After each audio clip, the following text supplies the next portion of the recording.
2026 बस आने ही वाला है एंड देयर आर पीपल जिनके साथ आज तक भेदभाव किया जाता है, जिनके पास खाना नहीं है, बेसिक फैसिलिटीज नहीं है और जिन्हें अपना पेट भरने के लिए चूहों को पकड़ के खाना पड़ता है। सही सुना आपने, चूहों को पकड़ के। तो कौन है ये लोग, चलो जानते हैं आज के इस वीडियो में।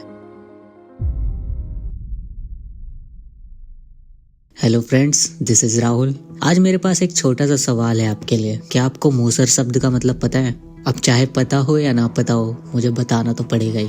तो मूसर शब्द दो शब्दों से मिलकर बना है। मूस मतलब कि चूहा और हर यानी कि पकड़ना। बट हमारे कॉन्टेक्स्ट के हिसाब से इसका मतलब हो रहा है जो चूहों को पकड़कर खाता है। मूसर जाति वो पिछड़े लोग हैं जो एक्सट्रीम भुखमरी के कारण अपना पेट भरने के लिए चूहे पकड़ के खाते हैं, इसीलिए इनका नाम मूसर रख दिया गया।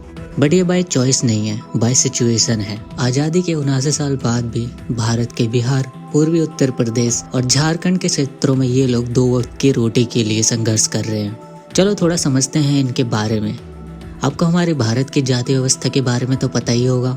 हाँ, वही वाली ब्राह्मण, क्षत्रिय, वैश्य और शूद्र। पर पता है इन्हें इनमें भी नहीं रखा गया है, इन्हें इनसे भी नीचे रखा गया है और इन्हें अनटचेबल कहा जाता है। आपको पुराने टाइम के दलित लोगों के बारे में भी पता होगा, जिन्हें मंदिर में प्रवेश नहीं करने दिया जाता था। ऊंची जातियों के कुएं से पानी नहीं पी सकते थे वो लोग, और समान विद्यालय या घरों में एंटर भी नहीं कर सकते थे। सुन के कितना डेंजरस लगता है ना कि किसी इंसान के लिए ये सारे रूल थे। वैसे ये तो पहले की बात थी, बट इनके साथ तो आज तक यही व्यवहार किया जाता है। यहाँ तक कि अगर ये किसी के घर के आगे 2 मिनट के लिए बैठ भी जाए ना आराम करने के लिए, तो भी इन्हें धुतकार के भगा दिया जाता है।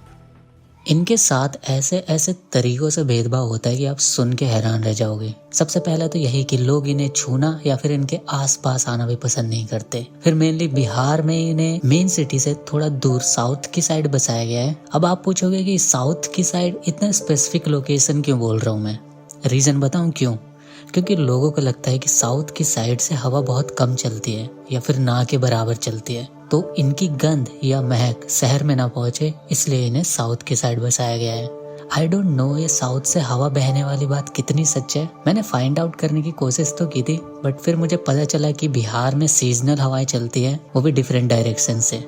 बट फिर भी देख रहे हो कितना दिमाग लगाया गया इनके साथ डिस्क्रिमिनेशन करने के लिए। सारी सृष्टि की नॉलेज यही झोंक दिया है। अगर इतना दिमाग सही डायरेक्शन में लगाया होता तो शायद 1975 में भारत मंगल ग्रह पर पहुंच जाता। ओके, मे बी नॉट, मे भी ज्यादा एग्जैजरेशन हो गया है, बट फिर भी यार, मतलब इतना डीप थिंकिंग। चलो थोड़ा इनके ओरिजिन से जुड़ी कुछ बातें भी जानते हैं। 12वीं शताब्दी में जब किसानी के कार्यों में डिमांड बढ़ रही थी, तब ये लोग उत्तर प्रदेश के मिर्जापुर के जंगलों से ना गंगा के मैदानी क्षेत्रों में आ गए थे। टाइम के साथ साथ ये 2 शाखाओं में बढ़ गए। मगिया मुसर जो दक्षिण बिहार के थे और तिरुतिया मुसर जो उत्तर बिहार के थे। बट इन दोनों में मगिया मुसर थोड़ी अच्छी स्थिति में थे। ये मुसर चूहा शिकारी से कृषि मजदूर बन गए। फिर धीरे धीरे आई ब्रिटिश सरकार और उस सरकार ने कई शोषणकारी नीतियां बनाई, जिसकी वजह से किसानों को भारी टैक्स चुकाने पर मजबूर होना पड़ा, जिसके कारण वो अक्सर जमींदार या साहूकार से कर्ज ले लेते थे। और जब कोई किसान या मजदूर कर्ज लेता था तो वह कर्ज चुकाने के लिए अपने परिवार के साथ जिसने कर्ज दिया है उसके लिए काम करने का एग्रीमेंट देता था। ये कर्ज बहुत ज्यादा दर पर दिया जाता था, जिसे वह कभी चुका ही नहीं पाता था। कई बार ये कर्ज एक पीढ़ी से दूसरी पीढ़ी को ट्रांसफर हो जाता था। इस तरह एक परिवार कई पीढ़ियों तक साहूकार के यहाँ बंधुआ मजदूर के रूप में काम करने को मजबूर रहता था, और इसे ही कामयती प्रथा या बॉन्डेड लेबर सिस्टम कहते हैं। ये उस टाइम बहुत प्रचलित था। इस प्रथा और इस क्रूल सिस्टम ने लोगों को गरीबी, अनएजुकेशन और सोशल डिस्क्रिमिनेशन के स्पाइरल में फंसा दिया, और धीरे धीरे ये हमारे हिंदू कास्ट सिस्टम में भी सबसे नीचे धकेल दिए गए। मतलब अनबिलीवेबल कि इनके खुद के देश के लोग इनके साथ ये कर रहे थे, क्योंकि वो सोचते थे कि वो जाति में इनसे बड़े हैं या इनसे ऊपर हैं। हालांकि हमारे देश के संविधान में इन्हें आरक्षण दिया गया है, क्योंकि इन्हें शेड्यूल कास्ट के अंदर रखा गया है। ये देखो 1950 के संविधान संशोधन के तहत स्पेशली बिहार के मुसरों को अनुसूचित जनजाति यानी शेड्यूल कास्ट में लिस्टेड किया गया है। बट फिर भी इन्हें उनका फायदा मिलता दिखता नहीं है, और इन सब का रिजल्ट है कि इन्हें दूसरे शहरों में जाना पड़ता है, छोटे मोटे कार्य करने पड़ते हैं मजदूरी वाले, या फिर वहीं अपने शहर में मजदूरी करनी पड़ती है, या फिर यहाँ तक कि कचरा बिनने जैसे काम भी करने पड़ते हैं। अब जब काम है ही नहीं, खाने को है ही नहीं, फिर अपनी भूख मिटाने या सस्ते में चिकन का मजा लेने के लिए ये लोग चूहे का शिकार करते हैं। इन लोगों में ना कुछ प्रथाएं भी हैं जो कि हमारे देश में इलीगल है, जैसे कि बाल मजदूरी। ये न्यूज देखो, जब नियरली 5 सालों में लगभग 3000 ऐसे ही कुछ बच्चों और लेबर्स को रेस्क्यू किया गया था। और ये आर्टिकल जिसके अकॉर्डिंग छोटी बच्चियां जिनकी उम्र 10 से 11 साल है उन्हें बड़े मेल्स के साथ शादी में फोर्स कर दिया जाता है। इनसे जब पूछा जाता है कि तुम्हारे पास टीवी या फ्रिज है तो इनका साफ सा जवाब होता है कि जब खाने के लिए खाना ही नहीं है तो टीवी या फ्रिज कैसे लेंगे। इनके पास बिजली, सड़कें और स्कूल जैसी बेसिक फैसिलिटीज भी नहीं है। बच्चों को पढ़ाने के लिए पैसे नहीं है। महिलाओं और बच्चों में कुपोषण है और कई जानलेवा बीमारियों का खतरा है। और छोटे बच्चों और माओ की डेथ का रेट बहुत ज्यादा है।